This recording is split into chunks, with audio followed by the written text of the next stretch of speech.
विलायत न्यूज़ में आपका खैर मकदम है।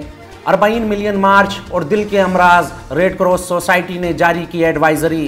40 मिलियन मार्च के लिए दुनिया के गोशे गोशे से ज़ायरीन के इराक़ पहुंचने का सिलसिला जारी है। 40 कमेटी ईरान के सरबराह का कहना है कि अब तक 25 लाख ईरानी 40 में जाने के लिए रजिस्ट्रेशन कर चुके हैं, जबकि उम्मीद जताई जा रही है कि इस बार 50 लाख से ज़ायद ज़ायरीन बैरून मुल्क से इराक़ में दाखिला लेंगे।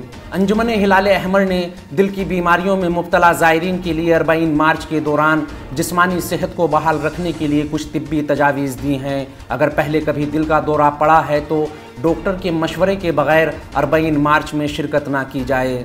दौरान मार्च सीने में तकलीफ़ या सांस लेने में तकलीफ़ महसूस करें तो फ़ौरन तिब्बी कैंप से रुजू करें। सीने की तकलीफ़ निहायत ख़तरनाक है, लिहाजा इसको संजीदगी से लें।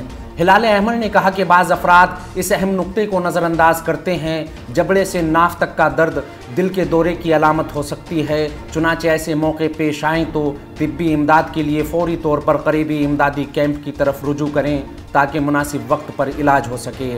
इस एडवाइज़री के मुताबिक आर्ज़ा क़ल्ब की वजह से दवाई इस्तेमाल करने वाले हजरात हर वक्त डॉक्टर की तजवीज़ करदा दवाएँ अपने साथ रखें। खुसूसी तौर पर ज़बान के नीचे रखने वाली दवाई बेहद अहम है। दिल में दर्द महसूस करने की सूरत में मौके पर इलाज बेहद अहमियत रखता है।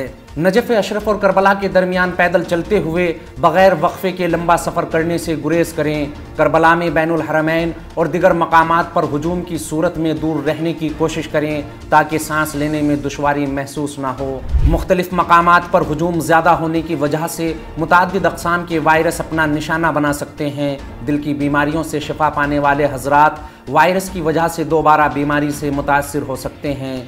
आर्ज़ा क़ल्ब में मुब्तला हजरात ख़ुद का सेहतमंद अफराद से मुआजना ना करें और सारा रास्ता पैदल चलने के बजाय सवारी भी इस्तेमाल करें। इस बात को मद्देनज़र रखते हुए कि गुज़िश्ता सालों के दौरान आर्ज़ा क़ल्ब में मुब्तला अफराद की सबसे बड़ी मुश्किल सीने का दर्द और अचानक पड़ने वाला दिल का दौरा था, जिसकी बड़ी वजह गर्मी, हुजूम और ज़्यादा पैदल चलना है। ये तमाम अवामिल दिल की बीमारी को मज़ीद बढ़ाते हैं। इसीलिए तजवीज़ दी जाती है कि ये अफराद हुजूम वाले मकामात पर जाने से इज्तनाब करें और मखसूस दवाइयों को हमेशा अपने साथ रखें। इस खबर में फ़िलहाल इतना ही। कौमी, बैनुल अक़वामी और आलमी इस्लाम की अहम खबरों से बाखबर रहने के लिए विलायत न्यूज़ से जुड़े रहिए।